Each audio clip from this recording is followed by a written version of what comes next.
বন্ধুরা, আমি আসলাম। আপনাদেরকে আমার বীজ কথা চ্যানেলে স্বাগতম একটি নতুন একটি ভিডিওতে। আপনারা জানেন, আমি আগের ভিডিওতে আপনাদেরকে বলেছিলাম যে আমাদের যে গোল্ডেন এইট পেয়ারা বাগানটি আছে, ওই বাগানটি আমরা হার্ড প্রুনিং করছি। মানে আমাদের এই পেয়ারা গাছটির বয়স প্রায় 1 বছর হয়ে গিয়েছে এবং এখন চলছে বৈশাখ মাস। তো এখন আমরা কি করি, হার্ড প্রুনিং করে দিই।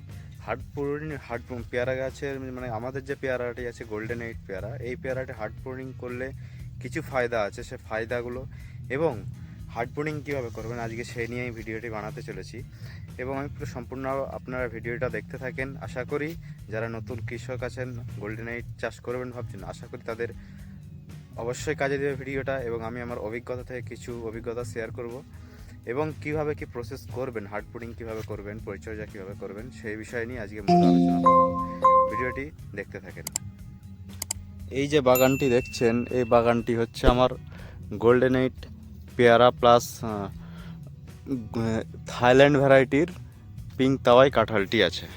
এই যে বাগানটি দেখতে পাচ্ছেন, এই যে আমাদের দেখেন গোল্ডেন এইট পেয়ারা আছে, এই দেখেন এই যে এটি হচ্ছে আমাদের গোল্ডেন এইট পেয়ারার গাছ। আমরা প্রায় 3-4 মাস মোটামুটি এর ফল নিয়েছি পুরো শীতকালটা। এই এতটুকু গাছে দেখেন কি ব্যাপক ফলন। গোল্ডেন এইটে দেখেন একটা ডালে 6-5টা পেয়ারা আছে শুধু একটি ডালে, আবার এখানে দুটো দেখতে পেয়েছেন, এরকম করে দেখতে পেয়েছেন। এই দেখেন এই ডালটায় প্রায় 9-10টা আছে। এই ডালটায় দেখেন, এই ডালটায় 5টা দেখতে পাচ্ছেন, এই ডালটায় দেখেন 5টা। সব এরকম করে ব্যাপক ফলন, পুরো গাছটায় দেখেন এরকম করে। এই দেখেন পুরো ফলন, শুধু একটা গাছ নয়, এই যে দেখেন এই গাছগুলোর সাইজ, যে ফলগুলোর সাইজ মোটামুটি হয়ে গেছে দেখতে পেয়েছেন, পুরো মার্বেলের মতো এখন পিপি পরানোর সাইজ হয়ে গেছে একদম। এই দেখেন, এই দেখেন এটা তো বড়ই হয়ে গেছে। এই দেখেন এখন যেই গাছটি আপনারা দেখছেন, এই পেয়ারা গাছটি, এটি হচ্ছে গোল্ডেন জাতের পেয়ারা। তো আমরা কি করি, এই যে এই গাছটার বয়স প্রায় 1 বছর হয়ে গেছে। তো আর সবথেকে বড় কথা, আমাদের এখন পেয়ারা নেওয়া হয়ে গেছে অলরেডি। এবং এখন পেয়ারাটা যেটি ধরে আছে, পেয়ারাটা হতে প্রায় এখন 3 মাস, তার মানে বৈশাখ জ্যৈষ্ঠ আষাঢ় মাস লেগে যাচ্ছে। আর ওই সময় কি, ওই সময় পড়ে যাচ্ছে সম্পূর্ণ বর্ষা চলবে ওই সময়, ঠিক আছে। জ্যৈষ্ঠ মাস মানে বর্ষা চলে আসছে। তো তখন কি হবে, ওই সময় আমাদের যে আমাদের পশ্চিমবাংলায়, আশা করি প্রত্যেক যারা বাঙালি আছেন জানেন, বাঙালি পশ্চিমবাংলাতে প্রত্যেক বাড়িতেই প্রায় দেশি পেয়ারার গাছ আছে। দেশি যে পেয়ারাটা হয়, দেশি পেয়ারা আছে। এবং যারা বাণিজ্যিকভাবে করে, যেরকম বারুইপুর আছে, খাজা পেয়ারাটা আছে, সেই রকম পেয়ারা এখন মার্কেটে অ্যাভেলেবেল হয়ে যায় এবং এর পেয়ারার দামটা অনেকটা কমে যায়। ওই কারণে আমাদের যেহেতু এটা গোল্ডেন এইট ভ্যারাইটির এই পেয়ারাটা একটি উচ্চ ফলনশীল একটি জাত। এবং এতে আপনার 12 মাসই পেয়ারা নিতে পারবেন, গাছে ভরপুর পেয়ারা থাকে 12 মাসই। কিন্তু এই সময় যদি আমরা এই পেয়ারাটা রাখি, আমরা যে সময় অফ সিজন, যেরকম শীতকালে পুরোটাই অফ সিজন চলে, সেই সময় আমরা ফলটি পাবো না। এখন যদি আপনি ফলটা নেন, এই ফলটার দাম বাজারে আপনি বিক্রি করবেন 20 টাকা 25 টাকা। আর তার থেকে বড়ো কথা, এখন বর্ষাকালে পেয়ারাটা মিষ্টিও হবে না, প্রচণ্ড বৃষ্টির কারণে, জলের কারণে। এবং পোকামাকড়ের কীরকম পেয়ারাতে হয় আশা করি সবাই জানেন, পেয়ারা পচে যাবে, পেয়ারাতে পোকা হবে বৃষ্টির জন্য। তো সেই কারণে এই সময়টা আপনারা যদি পারেন পেয়ারাটা না রাখাই সব থেকে উত্তম। এবং কেউ রাখতে পারেন, রাখলে ক্ষতি নয়, পেয়ারা বড়ো হবে, কিন্তু আপনার যে খরচাটা হবে, কারণ একটা পেয়ারা গাছ অন্যান্য গাছের থেকে পেয়ারা গাছ মেনটেনেন্স করা একটু খরচা আছে আপনাদেরকে কীটনাশক ওষুধ প্রয়োগ হবে, তো সার প্রয়োগ করতে হবে, পিভি পরাতে হবে, প্রত্যেক দিনের কাটাই ছাঁটাই করতে হবে, ডাল পোকার জন্য আপনাকে বর্ষাকাল যেহেতু ওষুধ দিতে হবে। এবং তার থেকে বড় কথা, পেয়ারাটা মিষ্টি হবে না এবং বাজারজাতে আপনার অসুবিধা হবে এই পেয়ারাটি। তো সেই কারণে আমরা কি করছি, এখন গোল্ডেন এইট পেয়ারাটি রাখছি না। এখন বৈশাখ মাস, এখন আমরা কি করব, এই গাছটি সম্পূর্ণ হার্ড প্রুনিং করে দেবো। হার্ড প্রুনিং বলতে কি, আপনারা দেখছেন যে এই যে ডালগুলি আছে, এই ডালগুলিকে আমরা কেটে দেবো একটা একটা করে, মানে পুরো ডালটার কোনো পাতা রাখবো না।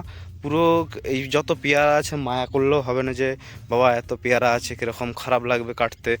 দেখেন এই যে পেয়ারাগুলোকে আমরা কেটে দেবো, আমি দেখাচ্ছি ভিডিওতে কীভাবে কী কাটবেন। এইভাবে প্রত্যেকটা ডাল কেটে দেবেন। তাতে কি হবে, এই ডালগুলো কেটে দিলে নতুন করে পেয়ারা আবার হবে। আপনার যে এই যে বাগানটা, আমরা কিছু গাছ কেটেছি অলরেডি, আমি দেখাতে পারি, দাঁড়ান আমি দেখাচ্ছি যে কীভাবে হার্ড প্রুনিং করবেন। এবং কিছু গাছ আমরা অলরেডি কেটে দিয়েছি, আমি সময়েরও পরিপ্রেক্ষিতে দেখাতে পারছিলাম না। এই দেখেন, এটি একটি পেয়ারা গাছ ছিল, সম্পূর্ণ আমরা কেটে দিয়েছি, কোনো ডালই রাখিনি। দেখতে পেয়েছেন? এই কেটে দেওয়ার পর আপনারা পারলে একটু ফাঙ্গাসাইড স্প্রে করে দিতে পারেন। এই দেখতে পেয়েছেন, আমরা কেটে দিয়েছি কিছু। ওই বাগানটাতে তো পুরোটাই কেটে দিয়েছি ওইভাবে আমরা ডাল। এই যে দেখেন, এই সাইডটাতে আমরা তো পুরোটাই কেটে দিয়েছি। এই যে দেখতে পেয়েছেন, এই দেখেন সব এইভাবে পুরো গোল্ডেন এইট পেয়ারাটাকে আমরা কেটে দিচ্ছি এইভাবে। কিন্তু পেয়ারা ব্যাপক পেয়ারা ছিল। এই দেখেন, কেটে দেওয়ার ফলে এগুলো আগে কেটেছিলাম, দেখতে পেয়েছেন নতুন নতুন কুশি বার হয়েছে। এই দেখেন, এই দেখেন, এগুলো হচ্ছে এইভাবে আপনার নতুন নতুন কুশি বার হবে। এই দেখেন, নতুন নতুন ডাল ভরা হবে কেটে দিয়ে আমরা কেটে দিয়েছি। এতেই দেখেন, এগুলো কেটেছি 4-5 দিন, 1 সপ্তাহ মতো হয়েছে। এতেই দেখেন ডাল বার হয়ে গেছে, দেখতে পেয়েছেন? এইভাবে প্রত্যেকটা ডাল এইভাবে কেটে দেবেন। তাতে কি হবে, আপনার গাছটি নতুনভাবে আবার ডাল বার হবে এবং পেয়ারা ব্যাপক ফলন আবার দেবে। এই এই আপনারা ভিডিওটা দেখতে থাকেন। ভিডিওটি ভালো লাগলে একটি লাইক, একটি কমেন্ট করবেন এবং চ্যানেলটি সাবস্ক্রাইব করবেন। আমি দেখাচ্ছি আপনারা কিভাবে কাটিং করবেন একটি পেয়ারা গাছকে। আমি একটি ছোট গাছ দিয়ে আপনাদেরকে দেখাই যে কিছু পাতা ফাতা রাখা চলবে না। এই যে দেখেন গাছটায় কত ফলন, দেখবেন? আমি দেখাচ্ছি। এই যে ধরেন, এইটা একটা ডাল, এদিকে একটা ডাল আছে, যে দূর পাতা আছে, আপনি এখানেও কাটতে পারেন। এই যে ধরেন, আমি এখানটা কেটে দিলাম। সব থেকে বেস্ট হবে এই জায়গাটায় কেটে দেন। এই দেখেন, এইভাবে কেটে দেবেন, এইভাবে কেটে দেবেন, এইভাবে কেটে দেবেন। দেখেন পেয়ারা আছে, আমি কেটে দিলাম। এই দেখেন, পেয়ারা আছে, কেটে দিলাম। এই দেখেন, পেয়ারা রাখা আছে। পেয়ারাগুলো রাখলে হয়তো পয়সা পেতাম, কিছু ওয়েট হতো, কিন্তু আমাকে কেটে দিতে হবে। আমাকে এখন পয়সার আশা করলে এখন হবে না। এখন আমাকে এইভাবে সব পেয়ারা ডালগুলোকে কেটে দিতে হবে। এবং এতে কি হবে, আমি হয়তো মনে হবে যে গাছটা মারা যেতে পারে না, গাছ মারবে না, কিচ্ছু হবে না। এটা পেয়ারা গাছ, আপনি যত কাটবেন আপনার তত নতুন নতুন শাখা প্রশাখা বার হবে। এবং এতে আপনার আরও ফলটা সামনে বছর, মানে সামনের শীতে আপনি ফলে গাছ সম্পূর্ণ ভর্তি হয়ে যাবে। এবং আমি একটি ভিডিও দেবো। এই দেখেন, আমি সব গাছগুলো এইভাবে কেটে দিচ্ছি। এতে কি হবে, পাতাগুলোকেও কেটে দেবেন এইভাবে। পুরো ডালটি আমরা কেটে গাছটাকে পুরো নাড়া করে ফেললাম, একটা পাতাও আর নেই, দেখতে পেয়েছেন? সম্পূর্ণ এর ডালগুলো চলে এসছে। এই দেখেন, আমরা কত পেয়ারা ছিল, পেয়ারাগুলোকে কেটে দিলাম, দেখতে পেয়েছেন? কত বড় বড় পেয়ারা ছিল। পেয়ারাগুলোকে আর রাখলাম না, কারণ এই পেয়ারাগুলো কিছু পয়সা দিত। এই দেখেন, পেয়ারাগুলোকে আমরা সব কেটে ফেলে দিলাম, দেখতে পেয়েছেন? পুরো কেটে ফেলে দিলাম। আপনারা হয়তো কিছু পয়সা দিত, যে খারাপ লাগবে, মায়া লাগবে, কিন্তু মায়া করলে চলবে না। আপনাদেরকে এইভাবে দেখেন, এই ডালটায় কত পেয়ারা আছে, আমি এইভাবে কেটে দেবো, এইভাবে সব ফেলে দেবো, কেটে কেটে পুরো ডালটাই কেটে দেবো এইভাবে। এই যে দেখেন, এটাতে কতগুলো 4টে পেয়ারা আছে। 4টে আমার প্রায় 1.5 কিলো পেয়ারা হতো যদি আমি রাখতাম, কিন্তু কিছু করার নেই, আমাকে কেটে দিতে হবে, দাম নেই। কিন্তু এটাই যখন আপনি একটু এখন কেটে ফেলে দেবেন, সামনের শীতকালে এই পেয়ারাটা আপনি 80 টাকা 90 টাকা কেজিতে বিক্রি করতে পারবেন। আপনি এখন যেটা যে আশায় রাখছেন তার থেকে বেশি তখন প্রফিট আপনার হবে, আশা করি। তো আমার আজকের মূল উদ্দেশ্যই ছিল আপনাদেরকে, আজকে আমার এই ভিডিওর মূল উদ্দেশ্যই ছিল আপনাদেরকে কীভাবে হার্ডবোনিং করবেন সেটি দেখানো, এবং এর সাথে কীভাবে পরিচর্যা করবেন। আপনারা এই হার্ডবোনিংটা করে নেওয়ার পর আপনারা এক কাজ করতে পারেন, সাথে সাথেই একটা ফাঙ্গাসাইড, ছত্রাকনাশক একটি স্প্রে করে দিতে পারেন।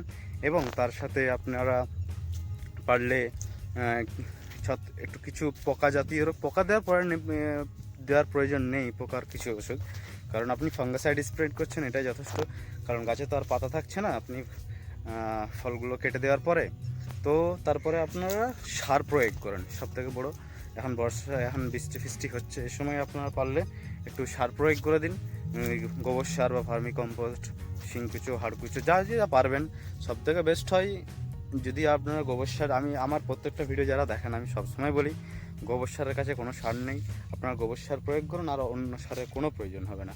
আপনারা গোবর সারটা অতিরিক্ত পরিমাণ, যথেষ্ট পরিমাণ দেন, আর কিচ্ছু লাগবে না। একটু গাছ থেকে, গাছের গোড়ায় একদম দেবেন না, গাছটা থেকে 1 হাত দূরে দেন, গোল করে দিতে পারেন, বা এমনি রেখে দিতে পারেন, ও আস্তে আস্তে টেনে নেবে। আর কিছু রাসায়নিক সারও দিতে পারেন অল্প পরিমাণে, কারণ পেয়ারা গাছ তো সহ্য করে নেবে, অসুবিধা নেই। তবে আপনার যদি আপনারা লংজিভিটি রাখতে চান তো গোবর সার ব্যবহার করেন, রাসায়নিক সার ব্যবহার না করাই ভালো। গোবর সার যথেষ্ট আপনার দেবে, তবে একটু যথেষ্ট পরিমাণে ব্যবহার করতে হবে। এবং জলটা মেনটেন করবেন। আর সেরকমের পরিচর্যা নেই। এবার যখন নতুন আবার এর কুশি ডাল বার হবে, একটু ভিড়িয়ে দেবে, সেই সময় আপনারা কি পরিচর্যা করবেন এবং কীভাবে কী পরবর্তী পদক্ষেপ নেবেন, আমি সেই নিয়ে একটি ভিডিও দেবো আপনাদেরকে। এবং এইভাবে আপনারা করেন, আশা করি সফল হবেন। এবং এই গোল্ডেন 8 ভ্যারাইটির পেয়ারা হচ্ছে উচ্চ ফলনশীল একটি জাত, এবং এতে প্রচণ্ড পরিমাণে পেয়ারা ধরে এবং পেয়ারার ফলন এবং পেয়ারার স্বাদ উন্নত এবং গুণমান। এই বলেই আজকে আমি ভিডিওটি শেষ করছি। এবং ভিডিওটি ভালো লাগলে একটি লাইক করবেন, আর একটি আপনার মূল্যবান কমেন্ট করবেন এবং চ্যানেলটি সাবস্ক্রাইব করবেন। ধন্যবাদ।